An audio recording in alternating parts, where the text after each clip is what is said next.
News update కోసం channel ను subscribe చేయండి. పక్కనే ఉండే బెల్ సింబల్ ను క్లిక్ చేయడం మర్చిపోకండి. అప్డేట్స్ ని మిస్ అవ్వకండి. ఎల్లుండి అంటే అక్టోబర్ 3వ తేదీ నాడు భారీ బహిరంగ సభ నిజామాబాద్ గిరిరాజ్ కాలేజ్ గ్రౌండ్లో మధ్యాహ్నం 2 గంటలకు ప్రారంభమవుతుంది. ఇట్టి భారీ బహిరంగ సభకు మన రాష్ట్ర ముఖ్యమంత్రి గారు గౌరవనీయులు పార్టీ అధ్యక్షులైనటువంటి కల్వకుంట్ల చంద్రశేఖరరావు గారు హాజరు కాబోతున్నారు. అసెంబ్లీ డిజాల్వ్ అయిన తర్వాత ప్రగతి నివేదిక సభ జరిగిన తర్వాత ఇప్పుడు జరుగుతున్నటువంటి సభ రెండో సభ. ఈ రెండవ సభ ఎలక్షన్ ప్రచారం కంటే ముందు జరుగుతున్నటువంటి మొదటి సభ. ఈ మొదటి సభ నిజామాబాద్లో జరగటం మేము అదృష్టంగా భావిస్తూ ఉన్నాం. గౌరవ ముఖ్యమంత్రి గారు నిజామాబాద్ జిల్లా ప్రజల పట్ల, రైతుల పట్ల, కార్యకర్తల పట్ల, నాయకుల పట్ల ఉన్నటువంటి విశ్వాసంతో వారు నిజామాబాద్ సభను ఎంపిక చేశారు. ఈ సభకు కావాల్సినటువంటి ఏర్పాట్లన్నీ వారు ఎప్పుడైతే మాకు 3 తారీఖు తేదీన వస్తుందని చెప్పారో అప్పటి నుంచే ఏర్పాట్ల మీద మేము దృష్టి పెట్టాం. ప్రధానంగా ఏర్పాట్లలో చేయాల్సినటువంటిది జన సమీకరణ. సరే, మిగతా ఈ టెంట్లు, ఈ స్టేజు, ఈ డెకరేషన్స్ ఇవన్నీ కూడా కమిటీలు వేసాం. ఆ కమిటీల వారు గ్రౌండ్ లెవెలింగ్ మిగతా కార్యక్రమాలను కూడా ఆ కమిటీలో చూసుకుంటా ఉన్నారు. ముఖ్యమైనటువంటిది గ్యాదరింగ్, జన సమీకరణ. మేము అనుకున్న దానికంటే ప్రజలలో ఎక్కువ స్పందన కనబడుతూ ఉంది. రైతులు ఉత్సాహంగా రావటానికి, ప్రజలు ఉత్సాహంగా రావటానికి ఇష్టపడుతున్నారు. మేము ఇంటికి ఒక మనిషిని వస్తామంటున్నారు.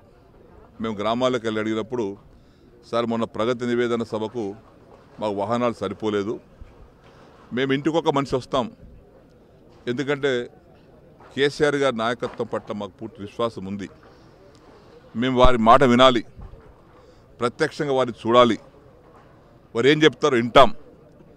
ఎందుకంటే ఒక సాహసంతో ఉన్నటువంటి పరిపాలన కొనసాగుతుంది కాబట్టి, దేశంలోనే టీఆర్ఎస్ ప్రభుత్వం పరిపాలన ఆదర్శంగా ఉంది కాబట్టి, ప్రతి ఒక్క రాష్ట్రం నుంచి అధికారులు, నాయకులు వచ్చి ప్రశంసించిపోతున్నారు కాబట్టి, భారత ప్రధాని మోడీ గారే నంబర్ 1 సీఎంగా వారు కూడా ఒక సందర్భంలో ప్రస్తావించారు. కాబట్టి ఆ యొక్క పరిపాలన మేము అనుభవిస్తున్నాం. సంక్షేమ కార్యక్రమాలన్నీ కూడా చూస్తున్నాం. గతంతో పోల్చుకుంటే అభివృద్ధి కార్యక్రమాలు చాలా బ్రహ్మాండంగా జరుగుతూ ఉన్నాయి. ఇలా విద్యుత్ సరఫరా కానీ, ప్రాజెక్టు నిర్మాణం కానీ, రోడ్ల నిర్మాణం కానీ, రకరకాల మౌలిక సదుపాయాలు బ్రహ్మాండంగా జరుగుతూ ఉన్నాయి. సంక్షేమ రంగాలు బ్రహ్మాండంగా జరుగుతూ ఉన్నాయి. కాబట్టి రైతు బంధు పథకం మీద, రైతు బీమా పథకం, రుణమాఫీ ఇవన్నీ చేశాం కాబట్టి ఆసక్తితో రైతులు ఎదురు చూస్తూ ఉన్నారు.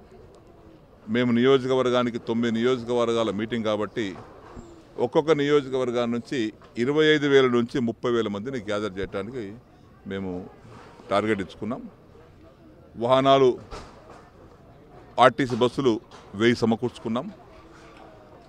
నేను జుక్కల్, బాన్స్వాడ కాన్స్టిట్యున్సీ 3 కాన్స్టిట్యున్సీల వల్ల జనం ఎక్కువ వస్తున్నారు, ఎక్కువ డిమాండ్ ఉంది కాబట్టి మహారాష్ట్ర నుంచి తుఫాన్ బుక్ చేశాం, బస్సులు బుక్ చేశాం, 4 వీల్ ఆటోలు బుక్ చేశాం. ఈ పక్కన కామారెడ్డి, ఎల్లారెడ్డి వాళ్ళు పక్క జిల్లాల నుంచి బస్సులు బుక్ చేసుకున్నారు, కార్లు బుక్ చేసుకున్నారు. వేలాది మోటార్ సైకిల్తో కార్యకర్తలు, నాయకులు రాబోతున్నారు. ఈ విధంగా ప్రతి నియోజకవర్గాల నుంచి వివిధ మార్గాల ద్వారా 25,000 నుంచి 30,000 మంది ఒక్కొక్క నియోజకవర్గం నుంచి రాబోతూ ఉన్నారు. ఇంకా ఎక్కువ వాహనాలు సమకూరిస్తే ఇంకా ఎక్కువ వచ్చే అవకాశాలు కూడా ఉన్నాయి. వాహనాలు దొరుకుతలేవు. మహారాష్ట్ర పంపించాం, అడ్వాన్స్ ఇచ్చి పంపించాం, బస్సులు అడ్వాన్స్ ఇచ్చాం, ఆర్టీసీ బస్సులకు కూడా రిజర్వ్ చేసుకున్నాం డబ్బులు కట్టి ఆ గైడ్లైన్స్ ప్రకారంగా. కాబట్టి వేలాది వాహనాలు, వేలాది 2 వీలర్స్, వేలాది 4 వీలర్స్, బస్సులు ఇవన్నీ కలుపుకుంటే నా లెక్క ప్రకారంగా దాదాపు 2.5 లక్షల నుంచి 3 లక్షల మంది రావడానికి అవకాశం ఉంది. అంతకంటే మించి ఇంకా అవకాశాలు కనబడతా ఉన్నాయి. మరి మేము అనుకున్నాం ఈ గ్రౌండ్ సరిపోదని ఇవాళ అనిపిస్తూ ఉంది. అంత స్పందన ఉంది బ్రహ్మాండంగా. వాలంటీర్గా స్వచ్ఛందంగా వస్తున్నారు.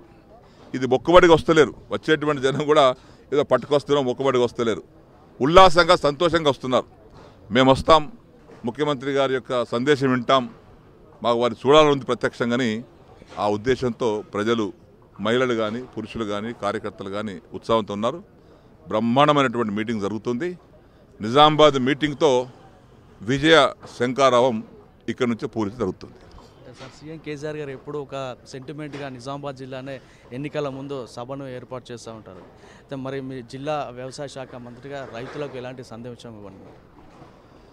రైతులు ఆల్రెడీ వ్యవసాయ శాఖలో అనేక మార్పులు తీసుకురావడం జరిగింది.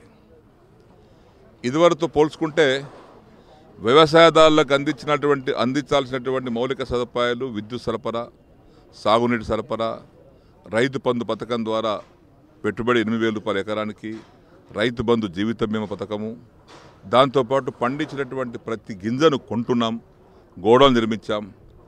ఇది చూసుకుంటే రైతుల గతంతో పోల్చుకుంటే ఇవన్నీ చేయలే. ఈ సౌకర్యాలు లేవు. కరెంట్ ఉండేది కాదు, నీళ్ళు ఉండేది కాదు, కొనేవాడు దిక్కు ఉండేవాడు కాదు, కొన్న డబ్బులు ఇచ్చే ఉండేవాడు కాదు. ఇవన్నీ చూసిన తర్వాత రైతులలో ఈ ప్రభుత్వం ద్వారానే మాకు అన్ని సౌకర్యాలు కలుగుతున్నాయి, ఇంతకు మించిన ప్రభుత్వం మరొకటి రాదు, ఎవరి చేతిలో పెట్టినా మా రైతాంగం యొక్క కష్టాలు మళ్ళా మొదలవుతాయి, ఇలా సుఖంగా ఉన్నాం. రేపు రాబోయే రోజుల్లో కేసీఆర్ గారి నాయకత్వం ఇట్లనే కొనసాగితే మేము అప్పులకి వెళ్ళి బయటకు వస్తాం, 4 రూపాయలు జేబులో నిల్వ ఉంటుంది, అప్పు తీసుకోవాల్సిన వాళ్ళం బ్యాంకులో డిపాజిట్ చేసుకునేటువంటి స్థాయికి వస్తాం. ఈ ప్రభుత్వం మాకు కావాలి, ఈ ముఖ్యమంత్రి కావాలని ప్రగాఢంగా విశ్వాసంతో రైతులు కోరుకుంటూ ఉన్నారు. కాబట్టి ఇటు పేద ప్రజలు కోరుకుంటున్నారు, ఇటు రైతులు కోరుకుంటున్నారు. కాబట్టి ఎట్టి పరిస్థితుల్లో కూడా మేము వాహనాలు సమకూరిస్తే ఇంకా ఇంతగా రెట్టింపు వచ్చే అవకాశం ఉంది. ఆ ప్రయత్నం చేస్తూ ఉన్నాం. 100% నిజామాబాద్ బహిరంగ సభ బ్రహ్మాండ సక్సెస్ కాబోతుంది. టీఆర్ఎస్ ప్రభుత్వం ప్రజల సంక్షేమం కోసం అన్నీ చేస్తుంది, ఓవైపు కాంగ్రెస్ ప్రభుత్వం మాత్రం అన్నిటిపైన కేసులు పెడుతుంది. దీన్ని ఎట్లా అర్థం చేసుకోవచ్చు? కాళ్ళకు అడ్డం పెట్టడం ఒక అలవాటు వాళ్ళకు. వారు చెయ్యరు, చేసేవారిని చెయ్యనియరు. అది కాంగ్రెస్ సంస్కృతి. అందుకే కాంగ్రెస్ వారికి వాళ్ళ దిక్కు తోస్తలేదు. ఇలా టీఆర్ఎస్ 105 సీట్ల అభ్యర్థులు ప్రకటించి బ్రహ్మాండంగా ప్రచారం దూసుకుపోతుంటే వాళ్ళు గోడలు తీసుకునే కూర్చున్నారు. వాళ్ళకి అర్థమైతే లేదు. ఎందుకంటే వారు కూడా అధికారంలో ఉండకుండా కొత్తగా పార్టీ పెట్టి మేము చేస్తామంటే నమ్ముతుర్రు. 50 ఏళ్ళు ఈ రాష్ట్రం నువ్వే పరిపాలించినావు, మళ్ళీ ఇప్పుడు నీతో పొత్తు కట్టుకునే పార్టీ తెలుగుదేశం పార్టీ 17 ఏళ్ళు పరిపాలించింది. మరి మీ పరిపాలన చేయనటువంటి పని మేము చేస్తుంటే ఓర్వలేక కాలు అడ్డం పెడతా ఉన్నారు. మీరు ఎన్ని కేసులు వేసినా, కోర్టుకు పోయినా, ఏది పోయినా, అందుకే గౌరవ ముఖ్యమంత్రి గారు ఈ ప్రగతి రథ చక్రాలు ఆగవద్దు, ఈ కోర్టు కేసుల ద్వారా దీని ద్వారా పనులు ఆగవద్దు, ప్రగతి వెళ్ళాలి, సంక్షేమం జరగాలి. కాబట్టే ప్రజల దగ్గరికి వెళ్దాం, మీ సంగతి ఏందో మా సంగతి ఏందో ప్రజలు తీరుస్తారు.